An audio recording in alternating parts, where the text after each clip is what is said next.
तर का म्हणतो वरता सांगितलं पट्टू. तर सकाळी सकाळी उठलो ना, आंघोळ वगैरे करून कॉलेजचे कपडे घालून रेडी झालो आणि मम्मीनं पण मस्त इकडे पराठे बनवले होते आणि पराठेनं सॉस घेतला एका ताटातनं ते गपकन फिनिश केलं. त्याच्यानंतर मस्त चाय वगैरे पिलवून बाहेर निघालो. एवढ्यात आपल्या भावानं आपली BMW काढली होती. ते 120 च्या स्पीडनं निघालो सिद्धा कॉलेजमध्ये जासाठी. आणि आजचा असं मोसम बघून तर असं वाटतच नव्हतं की काल पाणी आला होता म्हणून. तर आता आलो सगळ्यात पहिले इकडे मामीकडे चाव्या पेटवून मामीकडे आल्याबरोबर देवा भाऊ भेटला आणि देवा भाऊने संजू भाऊची सकाळी सकाळी चर्चा चालू.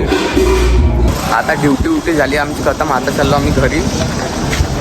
कुंडला भाऊ बी तयार आहे. भाऊनं गाडी काढली. आता चलो म्हणून चाललो नाही रे. तर सगळ्यात आधी आलो आम्ही गाडीमध्ये मूठ टाकायला, सॉरी अमृत टाकायला. तर अमृत वगैरे टाकून तिथून निघालो सिद्धा आपल्या भावाच्या घरी. भावाला सोडून द्यायला. भावाच्या घराच्या गेटापर्यंत येत नाही तर मला एका माझ्या मित्राचा फोन आला. तर लवकर बोलला नसा आला. तिथून निघालो आणि यांच्याकडे आलो. यांच्याकडे आल्यानंतर इथे एकाच्या बदली 3 जण होते. समृद्ध भाऊ आणि आकाश भाऊ आणि अभिषेक भाऊ. आकाश भाऊ आपल्याला सांगत होता की समृद्ध भाऊनं गाडी घेतली म्हणे. तर मी म्हटलं इथं लोकांची खायचे प्यायचे आहे वांदे ना. भाऊनं घेतली होती अपाची. अरे म्हटलं घेतली तर घेतली, पार्टी वगैरे तर दे म्हटलं.